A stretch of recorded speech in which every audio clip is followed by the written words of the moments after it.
Assalamualaikum, selamat pagi dan salam Malaysia Madani.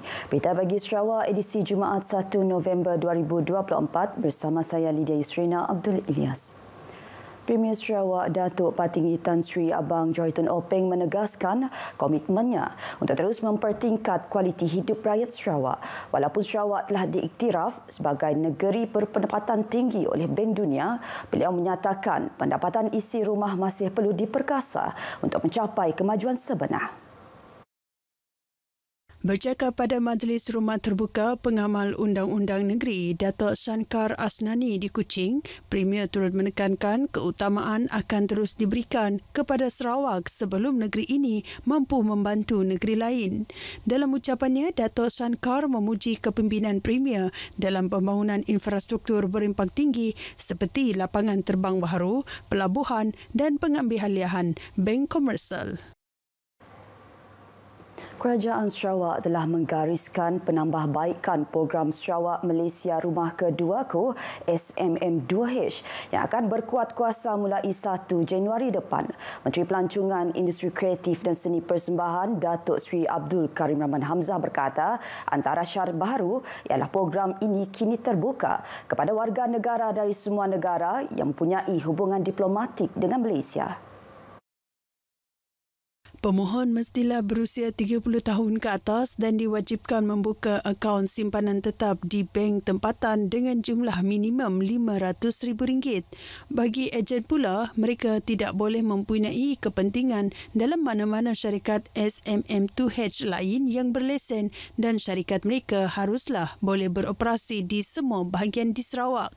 Penambahbaikan ini dibuat bagi mempercepatkan proses kelulusan dan lesen perniagaan pelancongan tempatan di bawah SMM2H. Beliau berkata demikian kepada pemberita dalam sidang media mengenai perkara tersebut di Kuching. Kementerian Industri Makanan, Komoditi dan Kemajuan Wilayah menggesa pemantauan dan pemeriksaan yang lebih ketat terhadap produk makanan yang dibawa masuk ke negeri ini.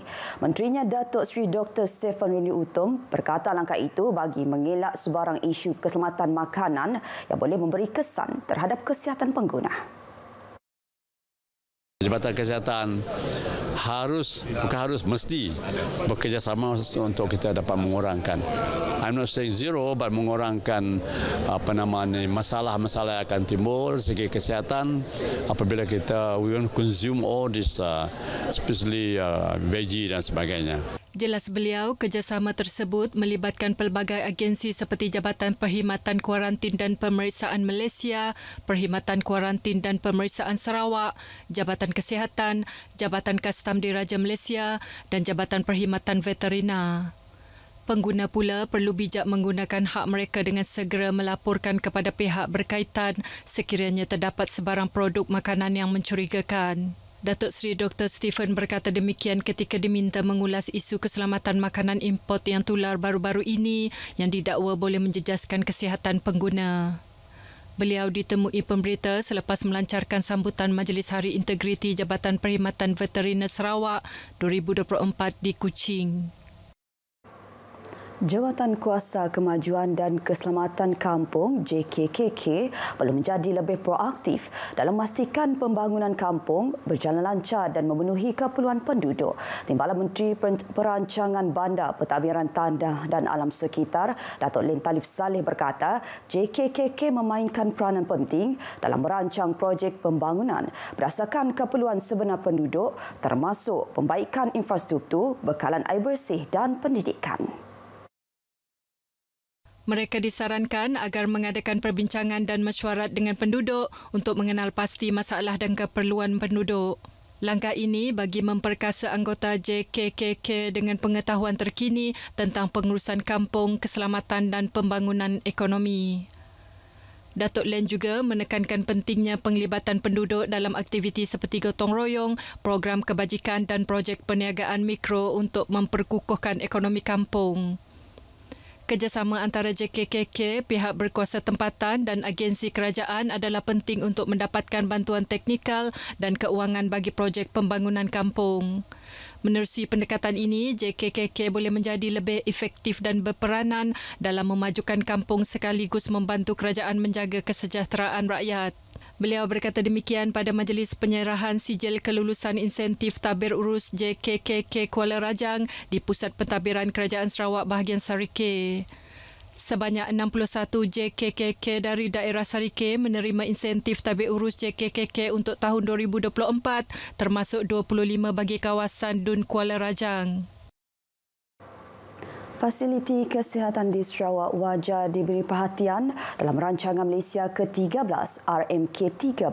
Presiden Persatuan Perubatan Malaysia MMA Datuk Dr. Kawinder Singh Khaira menyatakan keperluan mendesak bagi infrastruktur kesihatan di seluruh negeri dan berharap Kerajaan Persekutuan dapat mempercepatkan peruntukan dana.